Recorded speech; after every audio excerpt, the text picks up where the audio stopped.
Que bom. Louvado seja Deus por sua graça, pela salvação, pela pessoa de Cristo, por Deus, por meio de Jesus, vir até nós, mover nosso coração por meio do Espírito, nos conceder salvação, nos adotar como filhos. Louvado seja Deus. Não vamos encontrar isso em outro lugar, somente em Cristo Jesus. Para sua Bíblia comigo, meu irmão, minha irmã, em 1 João, capítulo 1, dos versos 8 ao 10. 1 João, capítulo 1, dos versos 8 a 10, diz assim a palavra de Deus. Se dissermos que não temos pecado nenhum, a nós mesmos nos enganamos e a verdade não está em nós. Se confessarmos os nossos pecados, Ele é fiel e justo para nos perdoar os pecados e nos purificar de toda injustiça. Se dissermos que não temos cometido pecado, fazemo-lo mentiroso e a sua palavra não está em nós. Vamos fechar os nossos olhos, curvar as nossas cabeças e vamos ter esse tempo de contrição na presença de Deus. Queria chamar o pastor Fábio aqui, que vai pregar a palavra de Deus a nós nessa manhã. Vamos aproveitar e orar pelo nosso irmão também, para que Deus o abençoe e use ele para falar conosco nessa manhã. Vamos orar. Nosso Deus, colocamos diante de Ti a vida do pastor Fábio, Teu servo, nosso irmão. Que o Senhor, ó Deus, o conduza, o abençoe, o direcione, que as palavras dos lábios dele e o meditar do coração, Deus, sejam agradáveis a Ti, que a Sua palavra possa ferir nosso coração e que sejamos, ó Deus, transformados por ela. Que o Senhor dê a Sua direção, a Sua paz e a Sua tranquilidade, para que o Teu servo fale todo o Seu conselho a nós, nessa manhã, segundo a Sua vontade. Queremos, ó Deus, ouvir a voz do Senhor e por ela ser transformados. Usa o Teu servo e abençoe a sua vida e sua família, em nome de Jesus. Amém. Amém. Bom dia, igreja. Abra sua Bíblia, por favor, em Lucas, capítulo 6 de Lucas. Lucas, capítulo 6, ele é quase que um espelho do que acontece no final do capítulo 5 de Mateus. É mais ou menos o mesmo evento acontecendo, mas com uma ótica e uma narrativa de um outro escritor. Lembrando que Mateus, ele era um judeu cobrador de impostos. Olha que legal, né? E ele escreveu basicamente em hebraico, um texto voltado, o texto para quem era de língua original hebraica. Mas daí vem Lucas. Lucas era um gentil, ele é o escritor gentil do Novo Testamento. Ele escreve Lucas e Atos, ele é o que escreveu mais textos, em volume. E ele é um gentil. E ele escreve da visão de um gentil que estudou muito para entregar aquilo. Lembra no começo do capítulo da carta do Evangelho de Lucas, que ele escreve para um tal de Teófilo, né? Existe uma dúvida se é uma pessoa, parece que é uma pessoa, é um patrono, ele é alguém que patrocinou Lucas para investigar e escrever sobre os fatos que ocorreram, né? Mas também é interessante que Teófilo, né? Ele é amigo de Deus, a palavra significa, né? É alguém que é amigo de Deus, o nome dele é isso. Então ele está escrevendo para aqueles também amigos de Deus, aqueles que chegaram à fé, são novos na fé e precisam entender os fatos que ocorreram a respeito do Filho de Deus, o Filho do homem, o Filho de Davi. Amém? Nós pregamos a última vez sobre as bem-aventuranças na visão de Lucas e também os ais, né? Lucas ele faz um contraponto, ele lança as bem-aventuranças, ele faz o contraponto com os ais, né? Ele faz essa jogada para tentar explicar para nós. Mas antes disso também ocorre que Jesus subiu a um monte, ele orou durante muito tempo, né? E ao descer ele escolhe os seus 12 apóstolos e ali na planície ele prega aos seus discípulos. Isso aqui é um evento que ocorre no capítulo 5 de Mateus, que é o Sermão do Monte em Mateus, aqui é chamado o Sermão da Planície. É muito interessante porque da visão de Mateus, ele faz um paralelo com o que acontece lá em Êxodo, quando Moisés sobe o Sinai, recebe a lei, desce e promulga a lei com o povo. E aqui é mais ou menos, um paralelo sobre isso, é como se Moisés fosse um tipo Cristo, lá em Êxodo, apontando para aquilo que viria. Né? Então ele sobe ao monte, desce e traz a lei. Jesus sobe ao monte, ora, né, e traz a lei do reino para o seu povo. E ele fala, e é interessante que em Lucas, quando ele escolhe os discípulos, ele praticamente inaugura o seu reino, tanto que quando ele desce para a planície, eles fazem uma quantidade enorme de curas e expulsão de demônios. É assim inaugural do reino, e o reino inaugurado de maneira que não é só para os judeus, para os galileus, samaritanos, mas também para os gentios. Porque são os três povos que existiam ali, né? Os judeus na região ali sul de Israel, que hoje é Jerusalém, aquela região toda, Jericó. Tem a parte central, que é a Samaria, e a parte norte, que é a região do Mar de Tiberíades, né? Ou Mar da Galileia, que é os galileus, de onde Jesus nasceu, e ele desce e vem pregar aos judeus. Só que aqui também há gentios, há gente de Tiro e Sidom. Tiro e Sidom é o que hoje nós conhecemos como Líbano. Eles são gentios, né? Eles estão aqui. E Jesus também prega e cura gentios. Só que agora nós continuamos, então, o sermão da planície. Eu quero que você abra, então, capítulo 6, a partir do versículo 27, e vamos parar no 36, e vamos tentar, na próxima pregação, do 37 ao 49, é isso mesmo. Vou ler, você acompanha comigo aí. A minha versão é Almeida Revista Atualizada e diz assim: Digo-vos, porém, a vós outros que me ouvis. Digo-vos, porém, a vós outros que me ouvis. Amai os vossos inimigos. Fazei o bem aos que vos odeiam. Bendizei aos que vos maldizem, orai pelo que vos caluniam. Ao que te bate numa face, oferece-lhe também a outra. E ao que te tirar a capa, tua capa, deixa-o levar também a túnica. Dá a todo o que te pede. E se alguém levar o que é teu, não entres em demanda. Como quereis que os homens vos façam, assim fazei-o vós também a eles. Se amais os que vos amam, qual é a vossa recompensa? Porque até os pecadores amam aos que os amam. Se fizerdes o bem aos que vos fazem o bem, qual é a vossa recompensa? Até os pecadores fazem isso. E se emprestais àqueles de quem esperais receber, qual é a vossa recompensa? Também os pecadores emprestam aos pecadores para receberem outro tanto. Amai, porém, os vossos inimigos, fazei o bem e emprestai, sem esperar nenhuma paga. Será grande o vosso galardão, e sereis filhos do Altíssimo, pois ele é benigno até para com os ingratos e maus. Sede misericordiosos, como também é misericordioso vosso Pai. Vamos orar? Louvado seja o teu nome, Senhor. Obrigado pela reunião da igreja nesta manhã. Obrigado porque o Senhor nos trouxe aqui para ouvir da tua palavra. Obrigado, Pai, pela oportunidade que o Senhor me dá de estar aqui. Porém, eu sou um dos ouvintes e que a sua palavra me fira tanto ou mais do que aos meus irmãos. Ó Deus, faz conosco a tua vontade. Transforma-nos, ó Deus, pela tua palavra. Ó Deus, aproxima-nos, ó Deus, cada vez mais do varão perfeito que é Cristo. Sejamos cada vez mais semelhantes a Ele, como um corpo, como um todo. E abençoa esta manhã, nós oramos assim em nome de Jesus. Amém.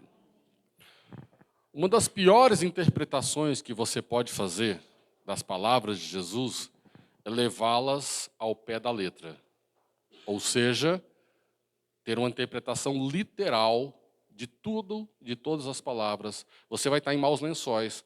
Você vai perder alguma coisa daquilo que Jesus está falando aqui. Assim como no Antigo Testamento, e Jesus chega no Novo fazendo a mesma coisa, ele dá uma pancada, ele dá uma paulada na orelha de quem está ouvindo para chamar a atenção, para despertar, para prestar atenção para alguns princípios daquilo que ele está falando.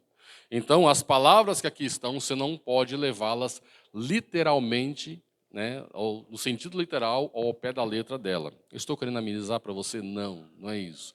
É que se você perceber que se você seguir ao pé da letra exatamente o que está aqui, né, alguma coisa não encaixa. Então, o que Lucas faz? Ele usa 4 princípios aqui, né, e ele faz uma questão de simetria, ele faz repetição e ele faz paralelismo para trazer os princípios daquilo que Jesus está fazendo. Nós temos que lembrar que Jesus acabou de inaugurar o seu reino. Então, assim como Moisés desceu da montanha, trazendo as tábuas da lei, daquilo que deveria ser, né, o padrão moral, ético daquela comunidade, Jesus está aqui agora estabelecendo qual que é o padrão moral, ético desta nova comunidade, a comunidade de fé. E ele, lembra, ele está falando para os seus discípulos. Ele está falando para os seus discípulos, em princípio, mas daí ele tem uma frase interessante, ele começa: digo-vos, porém, a vós outros que me ouvis. Isso aqui é uma frase de transição autoritativa. É com autoridade que ele exerce isso aqui, não é uma sugestão, não é um conselho, não é uma... É, de fato, uma ordem. De fato, ordens estão sendo estabelecidas aqui. E nós temos que lembrar qual que é o contexto que eles estão vivendo. Qual que é a comunidade para a qual Jesus está pregando? Desde que aconteceu o cativeiro babilônico ao povo do sul, ao povo de Judá, eles nunca mais foram totalmente libertos. Sempre foram vassalos de algum outro império ou reino. Eles voltaram autorizados por Ciro.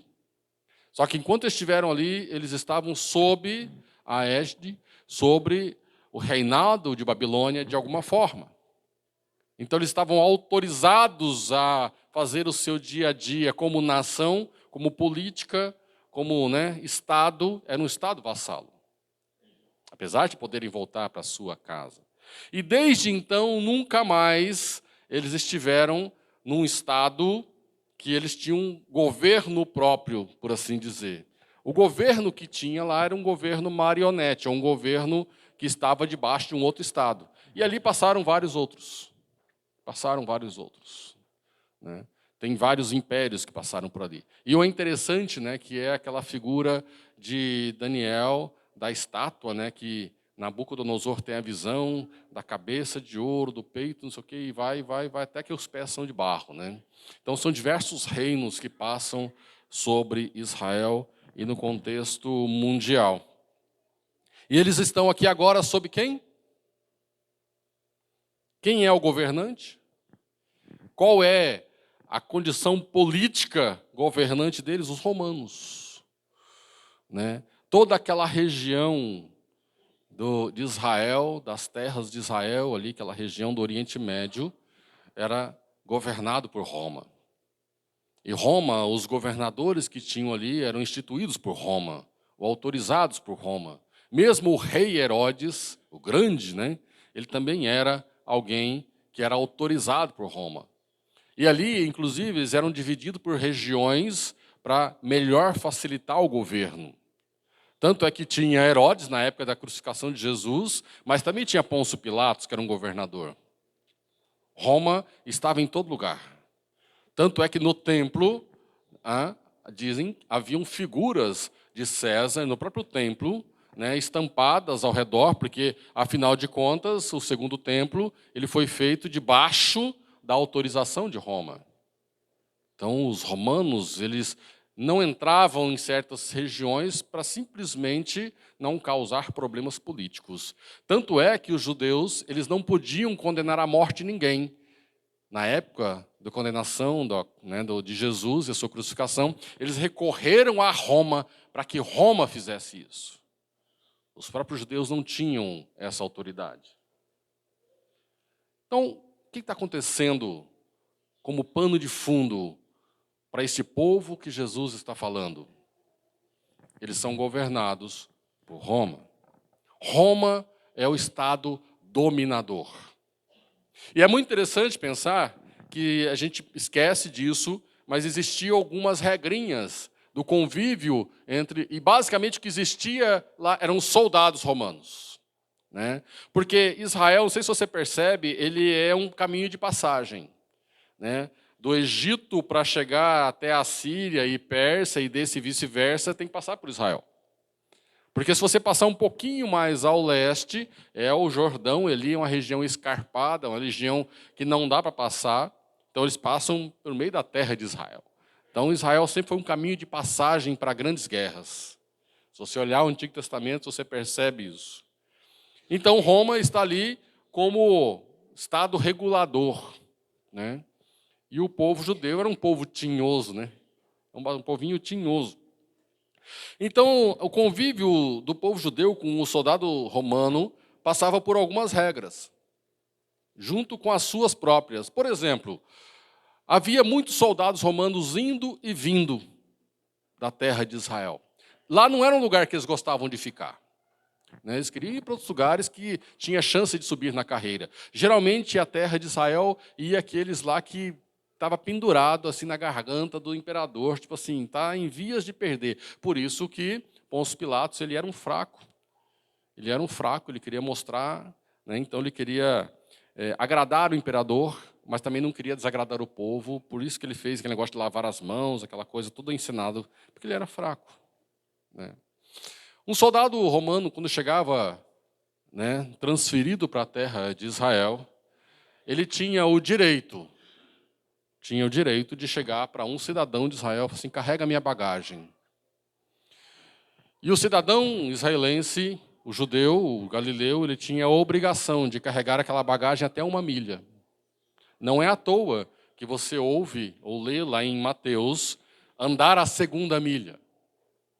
Porque ele dava 1 milha e o judeu sabia muito bem o que era 1 milha, ele não dava um passo a mais, ele largava a tralha toda no chão e o soldado não podia fazer mais nada.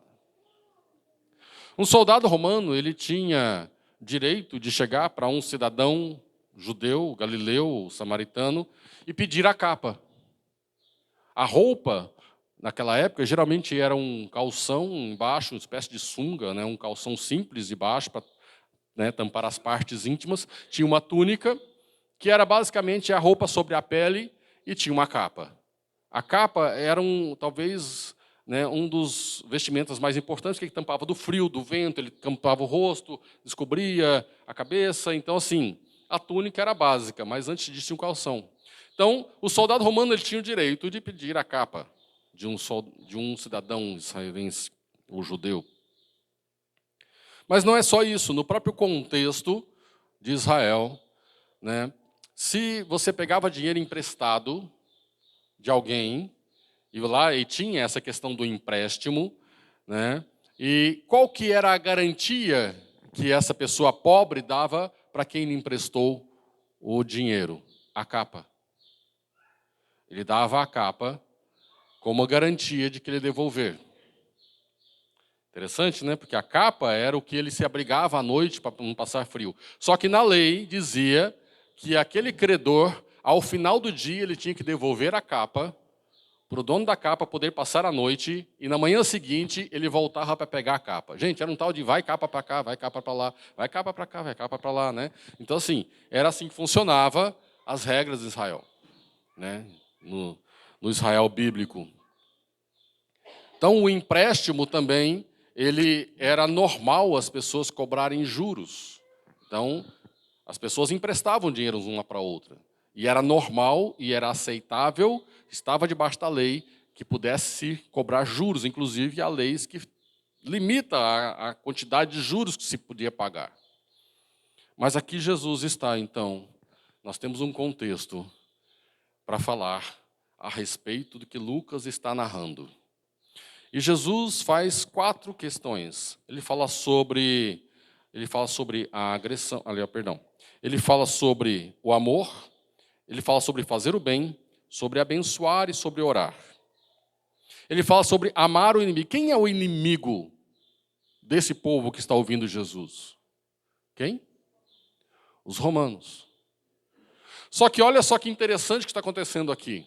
Havia entre os discípulos, ou os apóstolos de Jesus, havia os republicanos. Mateus era um publicano. Republicano não, publicano. Mateus era um publicano. Ele era um cobrador de impostos. Ele era a favor de Roma. Ele era um funcionário romano, apesar de ser judeu. Havia também, os zelotes. Judas era um zelote. Judas era um zelote. E ele era totalmente contra Roma. Esse povo, olha só o que Jesus fez. Ele pôs na comunidade dos seus 12 gente que era diametralmente oposta. Diametralmente oposta. E Jesus está falando para eles, mas está falando para todo o povo: amai os vossos inimigos. Só que se a gente parar e falar sobre isso hoje, aí você fala assim: mas Fábio, eu tenho um sentimento bom para com ele. Eu sinto amor. Não é disso que Jesus está falando. Ele fala: amai os vossos inimigos. Mas não só isso. Fazei o bem aos que vos odeiam. Jesus está escalando a questão da ética e da moral daquele povo. Eles tinham algumas obrigações morais e eles cumpriam a lei. E para eles estava tudo certo que eles cumprissem a lei. A lei parece que já cobria tudo isso, porque se você olhar em Levítico, fala que ele deveria amar o próximo como a si mesmo. Lá em Levítico já fala sobre isso. Êxodo fala sobre isso, Deuteronômio fala sobre isso, sobre essa questão do empréstimo, essa questão do bater, essa questão toda, ele fala sobre isso. Mas Jesus está extrapolando acima daquilo que eles estão acostumados. É muito interessante que quando o anjo fala com Zacarias, lá no começo de Lucas, acho que é 1:71, que ele fala que ele vem para nos libertar dos nossos inimigos. Só que agora está Jesus, aquele que veio para nos libertar dos nossos inimigos, falando: amai os vossos inimigos. É um choque cultural, é um choque de cosmovisão na mente desse povo, dá um tilt, dá um curto-circuito. Como assim eu preciso amar? Porque para o judeu dessa época, o amor ele é muito prático. O amor bíblico é diferente do amor que a gente conhece hoje. É um amor prático, ele tem a ver com ser benevolente. É ser. O amor não tinha outro jeito a não ser ser. Não era um sentimento velado. É diferente do eros, que é um amor platônico, um amor que beira a sensualidade, que tem a ver com marido e mulher. Não é desse. Nem o filéu, que é o amor da amizade, do apreço. Não é disso. O amor ágape, que Lucas está falando aqui, é um amor de benevolência. Eu não consigo mostrar esse amor a não ser de forma prática. Não adianta eu olhar para a pessoa e falar: te amo, então prova para mim que você ama. É mais ou menos isso. Não adianta trazer um buquê de flores. Isso não é amor, no sentido ágape. Levar para jantar romântico não é um amor ágape. O amor ágape tem a ver com a satisfação da necessidade do outro, seja ela percebida ou não. Necessidade real, não é necessidade da querência. Porque eu quero um bolo de chocolate. Aí eu vou te dar um bolo de chocolate para provar que eu te amo. Não, isso não é. Não é suprir necessidade nesse sentido. Eu preciso de roupa, eu te dou roupa. Isso é amor. Eu não tenho comida na mesa, eu ponho comida na sua mesa. Isso é amor. Eu não tenho um teto para me desabrigar, para me abrigar da chuva. Eu te dou um teto para te abrigar da chuva. Isso é amor. Não precisa ser uma mansão. Amor, ágape, tem a ver com benevolência. Ser benevolente. Fazer o bem a despeito do outro. E é isso que Jesus está fazendo aqui. Jesus está ressignificando ágape. Ele está falando para os judeus: amem os seus inimigos. Senhor, mas são os romanos. Amem os seus inimigos. Senhor, mas ele vem aqui e nos obriga a carregar sua bagagem. Ame os seus inimigos. Senhor, mas ele arranca a minha capa. Ame os seus inimigos. Senhor, mas ele arrancou nossa terra. Amem os seus inimigos. Fazei o bem ao que vos odeiam. Os romanos não estão aqui porque amam vocês. Os romanos não estavam lá porque gostavam dos judeus. Muito pelo contrário. Muito pelo contrário. Eles odiavam aquele povinho. Israel era um problema para Roma, não uma solução. Era um estado cheio de sedições, cheio de gente se levantando, problemas a todo torto e direito. Israel era um problema. Aliás, era um castigo ser mandado para Israel, seja como governante, seja como soldado. Era um castigo. Na sua gestão de desenvolvimento, desempenho, lá no seu GD, né, o César olhava assim, você está ruim. Eu vou mostrar para você, vai para Israel, lá você tem que provar que é bom. Então eles iam já para Israel, já contrariados. Eles não iam lá felizes. Eles queriam ir lá para a Europa, queriam ir para as regiões termais, ali perto de Colossos, mas não para Israel. Queriam ir para o norte da África, mas não para Israel. Mas Jesus chega com isso. Amai os vossos inimigos. Fazei o bem ao que vos odeiam. Bendizei aos que vos maldizem. Fácil, né? É fácil. Alguém que te calunia. E você abençoa. Como se abençoar a pessoa que quer a sua destruição? A pessoa que roga pragas sobre você. Como abençoar? Como desejar o bem para essa pessoa? Como desejar as bênçãos do Senhor para essa pessoa? Orai pelo que os caluniam.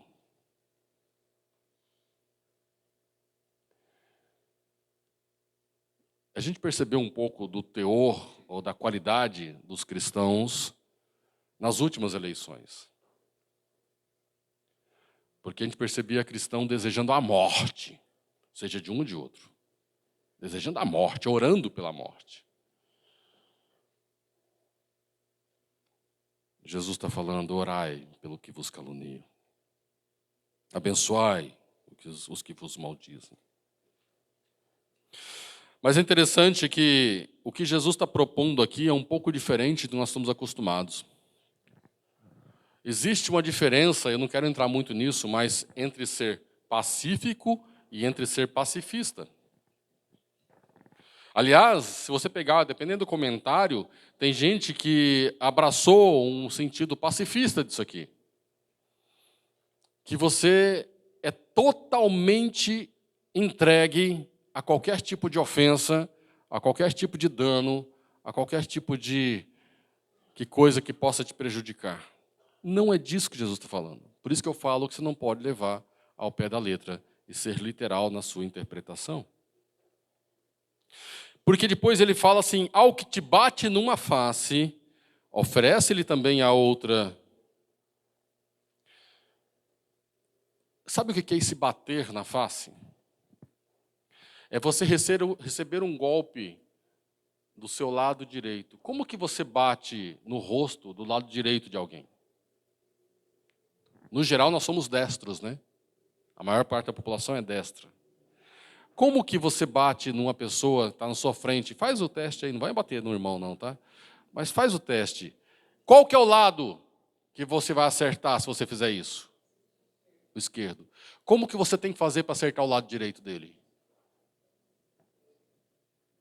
Você já viu aquela expressão bater com luva de pelica?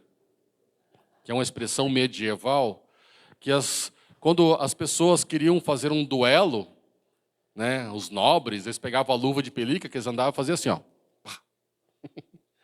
Né? Batia no rosto com uma luva de pelica. Acertava o lado direito com a mão direita, mas com a luva de pelica. Quer dizer, estou te desafiando. Estou desafiando a sua honra. Você vai ter que provar para mim a sua honra em público. Aí eles partiam para fazer o duelo com armas, com espada, e assim vai, né? E assim vai, as coisas nobres aí, né? Mas o que Jesus está falando aqui é de uma afronta. É de uma afronta. E era tão sério para o judeu essa questão de levar um tapa na sua face direita, com as costas de mão, que havia uma multa para quem fizesse isso.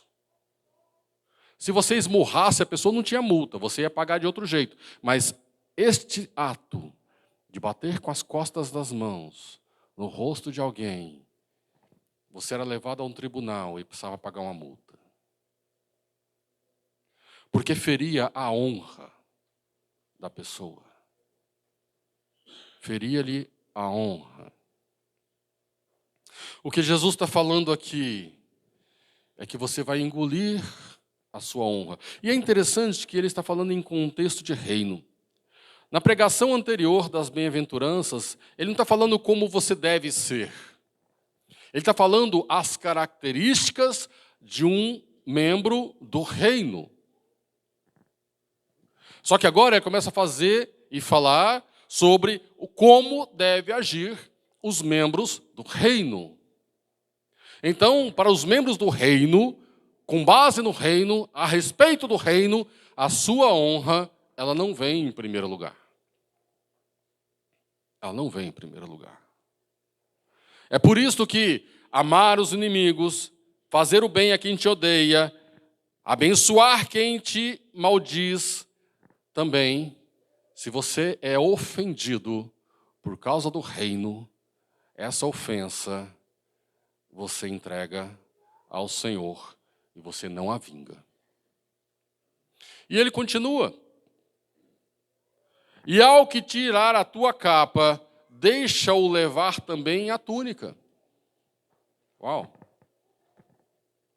Então, ele está promovendo uma postura de não resistência, porém diferente de alguns contextos, vou tentar separar isso, justamente a respeito do reino.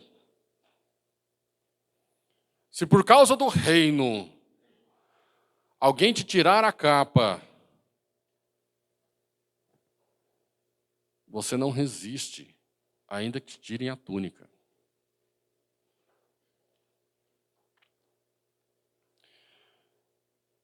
Eu vi uma história esses dias sobre 1941, quando o Japão atacou Pearl Harbor.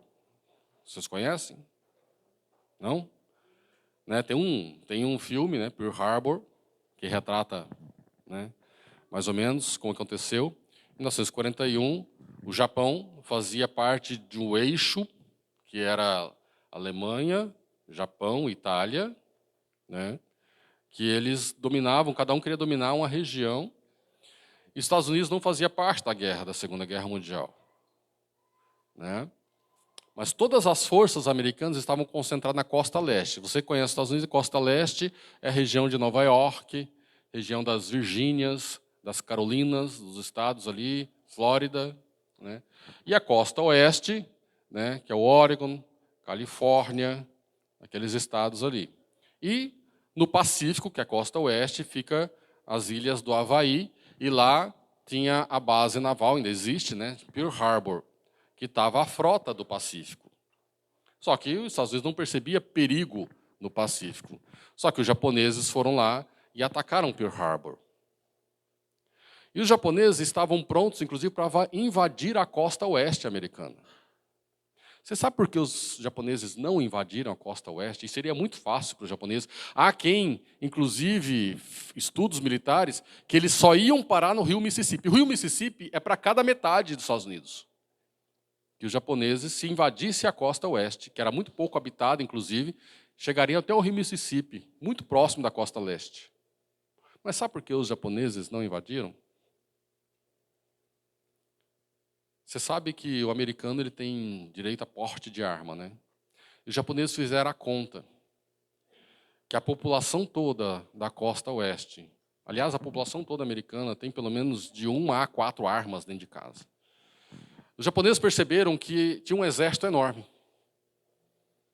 Então eles nem tentaram invadir. se contentarem em atacar Pearl Harbor.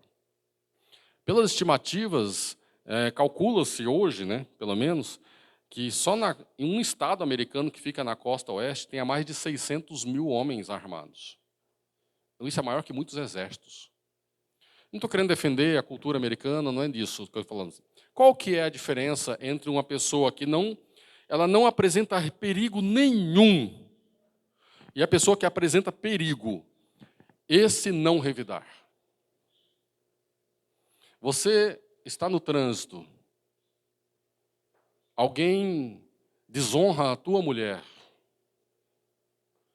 só que são 2 brutamontes e ele está armado, você não pode fazer absolutamente nada. Você não revidar, você está salvando a sua pele.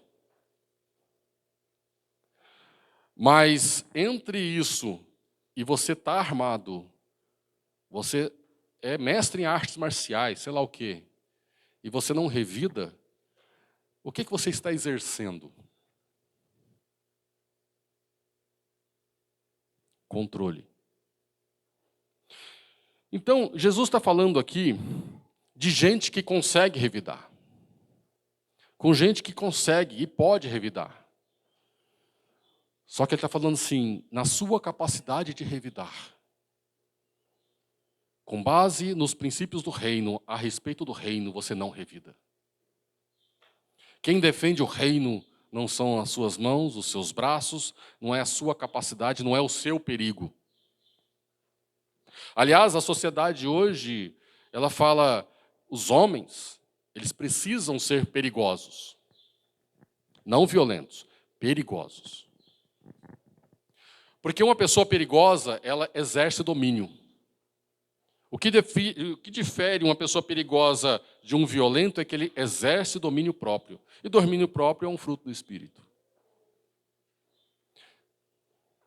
Deus me livre sair no braço com o meu irmão ali. É o braço dele. Ele é perigoso. Mas provavelmente ele não vai me bater porque ele exerce domínio próprio. Então o crente, apesar dele saber se defender, dele conseguir se defender, o que Jesus está falando, que os membros do reino, a respeito das coisas do reino, ele não revida e ele não se defende. Porque os princípios do reino são outros, que não pertencem às coisas deste mundo. Não sei se você percebe e lembra, quando o anjo, né, anuncia aos pastores do campo, e eu repito isso com muita frequência, e aparece a multidão, a miríade dos exércitos celestiais. Não aparece um monte de anjinho com flauta. Aquele anjinho barroco, sabe? Pequenininho, gordinho, assim, com flauta. Né? O anjinho barroco aqui lá, né? O que aparece é a miríade dos exércitos celestiais, louvando a Deus e o glorificando. Mas eles todos estavam preparados para a guerra, porém não vieram destruir nada. Porque o reino de Deus não é baseado nos princípios deste mundo.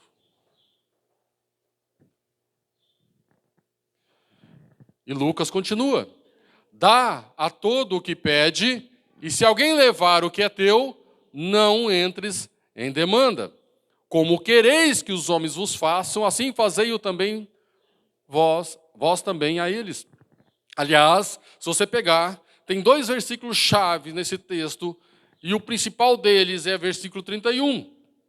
Como quereis que os homens vos façam, assim fazei-o vós também a eles. Jesus está estabelecendo um padrão moral e ético de ação neste mundo. Ele está falando que os discípulos, os membros do reino, agem com outra ética, não a deste mundo. E ele está jogando de volta para os discípulos. Assim como você quer ser tratado nesta vida, é assim que você deve tratar. Aí ele expande, ele fala, se amais os que vos amam, qual é a vossa recompensa?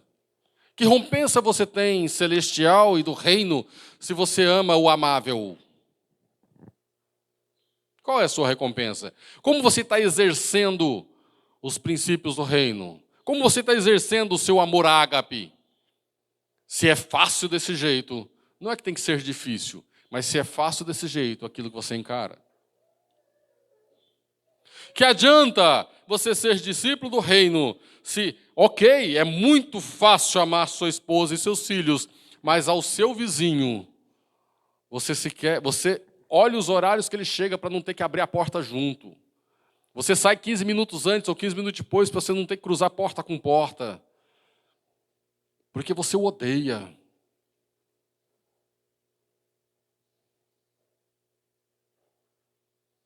Se amais os que vos amam, qual é a vossa recompensa? Porque até os pecadores amam os que os amam. O incrédulo, o ímpio, ele ama seu filho, ele ama sua esposa, ele ama os seus amigos. Se fizerdes o bem aos que vos fazem o bem, qual é a vossa recompensa? Vocês já assistiram aquele Big Bang Theory, né, do Sheldon? É uma sériezinha, faz muitos anos que eu nunca mais vi. Mas o Sheldon, ele é um superdotado, ele é piradinho, né? E ele não gostava de ganhar presente no aniversário. Ele odiava ganhar presente. Por quê? Porque ele tinha que estar de volta. Se alguém desse um presente para ele, assim, ele ficava doido da vida, porque agora ele tinha que dar de volta. E muitos crentes agem assim, só retribui, só devolve aquilo que recebe. E é disso que Jesus está falando. Se fizerdes o bem ao que vos fazem o bem, qual é a vossa recompensa? Até os pecadores fazem isso. Você pagar o salário do pedreiro, da sua faxineira, não é fazer o bem. Ah, porque eu pago mais, não é fazer o bem. Você está retribuindo algo.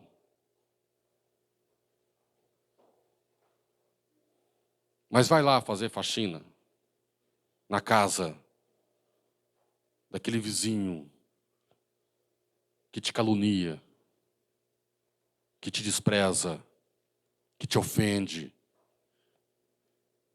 que te odeia. Vai lá. Ele teve um acidente de carro, caiu de moto, está na cama. Mas, Fábio, ele me odeia. Ok. Que bom. Que bom que ele te odeia, porque agora você pode ir lá fazer o bem. Vai lá lavar a louça dele. Vai lá trocar a roupa dele. Vai lá virar ele na cama. Vai lá, porque fazer o bem para quem te ama é fácil. Difícil é fazer para quem não gosta de você. E se emprestais àqueles de quem esperais receber, qual é a vossa recompensa? Os judeus faziam isso. Aliás, eles podiam cobrar juros. Ele emprestava dinheiro e o cara devolvia a capa, entregava a capa. Ele tinha lá um penhor. A capa era o penhor. Tudo bem que devolveu no final do dia, né? Para o cara passar a noite. Tá bom, eu volto lá pegar no dia seguinte. Aliás, existia uma ética nisso. Ele não podia entrar na casa da pessoa para pegar a capa. Ele tinha que esperar na porta. Não podia entrar na casa para pegar a capa. Era humilhante demais. Mas ele podia esperar na porta. Podia causar constrangimento. As pessoas iam passar e falar, nossa, olha lá o fulano esperando a capa na porta. Coitado do fulano, olha, o cara não paga, ou o cara não sei o quê, está precisando de dinheiro. É humilhante, né? O que Jesus está falando aqui, abra mão de pegar a capa. Você emprestou? Não abra. Não fica tentando pegar a capa para garantir o seu recebimento. Abra mão dos juros. Abra mão da evidência que ele te deve. Não é questão do semáforo, do pedinte. Não é disso que ele está falando. Você pode, é liberdade sua, de como você faz com o seu dinheiro. E você não tem a obrigação de dar todo o seu dinheiro, todos os seus recursos. A questão é a postura de quando você faz isso.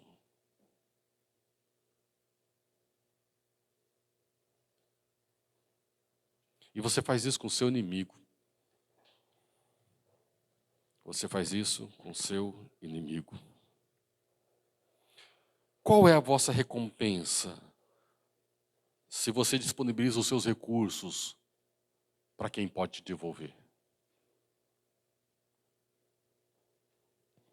Também os pecadores emprestam aos pecadores para receberem outro tanto.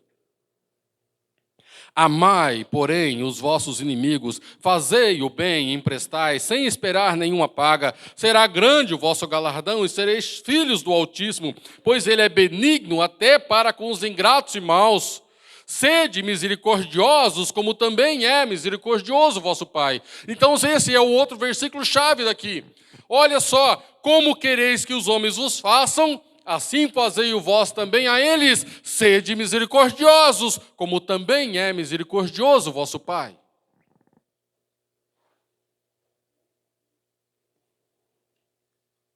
Então, nessa manhã, ao abrirmos o sermão do Senhor aos seus discípulos, ele está ressignificando todo um conjunto de leis daquele povo.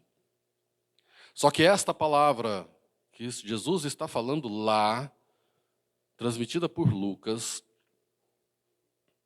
ela nos chega e ela tem que mudar a nossa perspectiva aqui.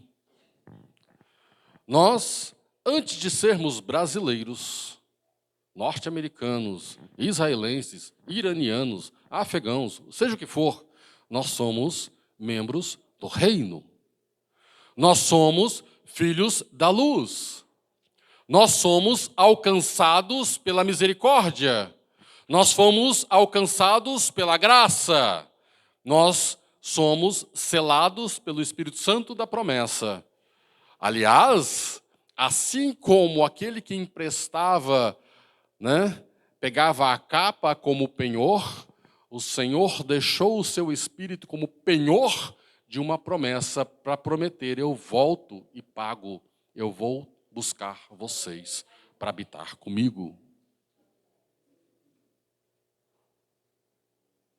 Se o Senhor, dono de todas as coisas, criador de todas as coisas, nos deu o seu Espírito como penhor de uma promessa, quem somos nós para segurar a alma e a esperança de alguém por conta de uma dívida, por conta de uma ofensa, por conta